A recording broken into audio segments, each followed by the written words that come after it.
Howdy, I'm Grey Pilgrim.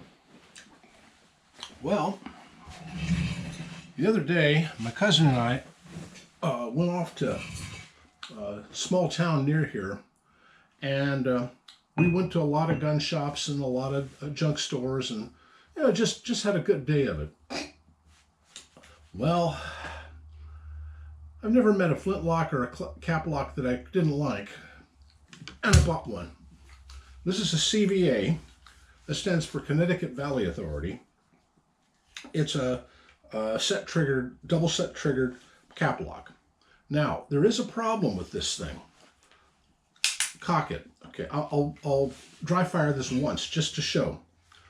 Okay, this is the set trigger. The way it works is you pull the set trigger, and it's a little spring on it that sets the sear on the main trigger.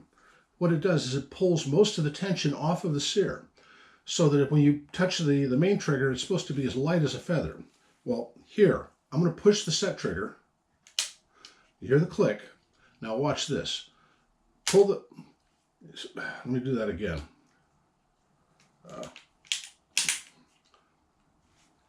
Click. Now, touch the main trigger and click. See that click, but nothing happened? Then pull through, and it comes down. But that's about a, I don't know, 5 or 6 pound pull. Well, let me show you another rifle. This is a 50 caliber, by the way. Now this one's a flintlock. This is my Austin Halleck, but it's also a set trigger. And you'll notice this one, the set trigger at the back is much bigger than the main trigger, which looks like just a tiny little curl of a thing. And again, I will do this so that you can see. Okay, I hit the set trigger, and there's a click. And then I hit the main trigger, and it just goes. There's less than an ounce's pull on that main trigger once you've set it. This one's set right. That one, not so much. And I think I know why. Because that second click, when you click on the set trigger, but when it clicks on this one, it's clicking into the I'm not set anymore position, and then you have to pull through to actually make it work. I mean, you can pull through, you don't even have to hit the set trigger, just pull the main trigger. That will work on the other one as well. But this set trigger is basically not working right. There's a little screw here that's for adjusting the amount of pressure for the set. But I think I'm going to have to pull this lock plate out and look at that spring and maybe work on it a bit. Besides that, this is it's a standard sort of rifle. CVA, I don't know if they're in business anymore. They bought out Austin Halleck back around 2009 or so. And then Austin Halleck basically took their whole inventory over to CVA, and they sold it off as CVA stuff.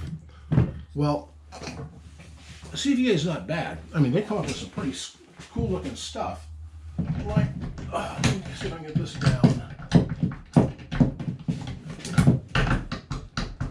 This is a CVA, and it has a very beautiful stock on it. So I don't know. I know they make a good product, but this is about 50 caliber too. But and I like this one. I really like this one. But I think this one goes better with that Austin Halleck than it does with this particular one. But it's a challenge to get this fixed, and I like caplocks. I prefer flintlocks, but I like caplocks. I like black powder guns, and to me, a beautiful wood grained stock and a browned or blued barrel is better than a plastic rifle any day, in my opinion. And this one even has a really pretty patch box on it. All it has in there is a jag for running a rag in and out, but that's basically all you'll ever find in a patch box.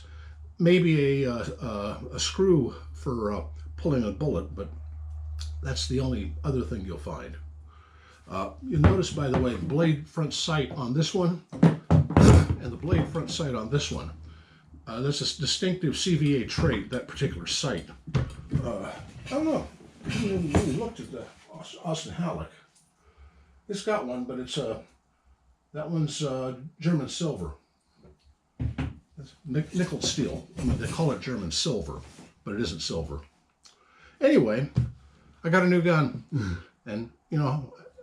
Oh, by the way, one of the places we stopped at in that other town, the dealer had some guns, but they're like he's holding them for other people, and I was playing with one.